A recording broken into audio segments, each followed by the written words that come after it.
Maraming salamat, Freddy. Ngayon naman, kilalanin natin ang isang sikat na pintor na si Remy Boqueren na mga kababaihan ang particular na masterpiece.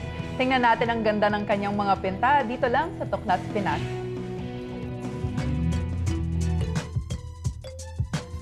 Good morning mga boss! Ako po si Michael Dalizo para sa Tuklas, Pinas. Kilalanin natin ang sining ng ating lahi sa pamamagitan ng Pilipinang pintor na si Miss Remy Boqueren. Sino nga ba si Remy Boqueren at ano ang laman ng kanyang mga sining?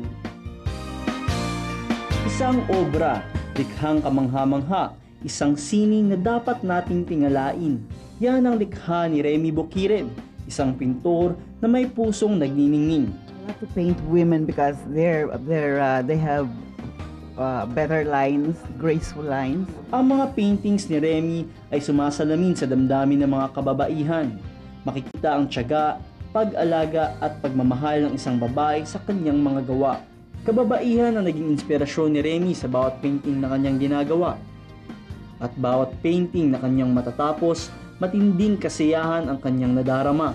My inspiration is whenever I see my paintings, whenever I finish one, that becomes an inspiration. Halos naudlot ang karera ni Remy sa pagpipinta.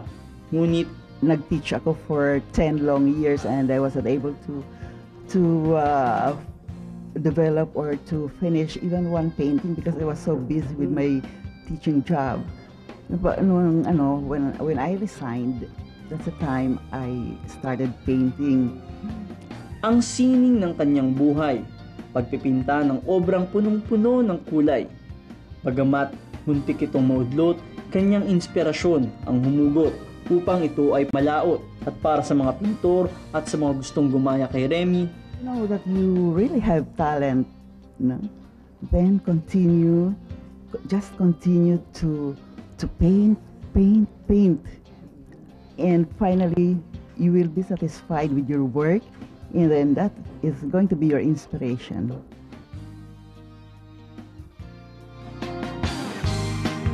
Natunghayan natin ang mga kahangahangang sining ng isang Pilipina, bagay na maipagmamalaki ng ating lahi sa buong mundo.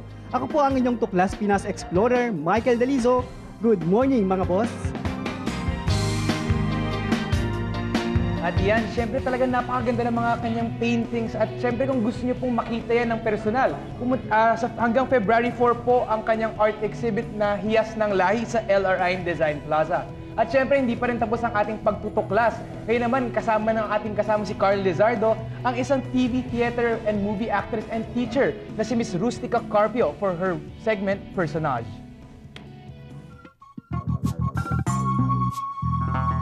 Maituturing na isang haligi ng entertainment industry, mapateatro, pelikula at telebisyon.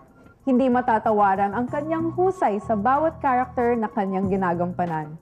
Ngayong umaga, ating kilalanin ang veteran actress na si Rustica Carpio na aktibong-aktibo pa rin sa industriyang kanyang minamahal. No matter what happens, wherever you go, don't forget that without the help of God, you cannot do anything. Of course, you first gained international attention when you were chosen to be the youngest member of the first Filipino entertainment group sent to Korea during the war. How were you chosen to be part of this? Well, I was a radio singer. Mayroong program noon na PI Calling Korea. So, isa ako sa naririnig nilang kumakanta ron. Maraming natatakot na pumunta ron kasi ayaw pa nilang mamatay. Oo. Ang akala nila, basta pumunta sa giyera, mamamatay na. So, ayun, isa ako sa volunteers. Pero hindi ba po kayo natakot? Medyo, siguro matapang din ako. Baka ganun.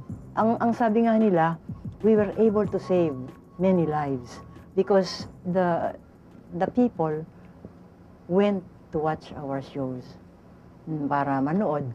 Ang daming dapat daw kung nasa labanan yun, baka namatay na. Oo, malapit yun sa boundary line ng North and South Korea. So this really was an honorable thing to do po, no? Tapos for your bravery, may ipinangalan na hill para sa'yo. So how did you feel about this, yung Rusty Hill? Excited. I was so happy and honored. Kailan niyo po last napuntahan yung hill?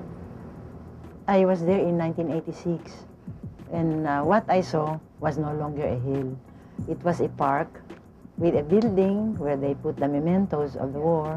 Aside from that, you've worked with several award-winning directors, no? Namely, sila Ismael Bernal, of course, Brillante Mendoza for Lola, and then also with Lino Broca. How did it feel like naman to be working with such brilliant directors?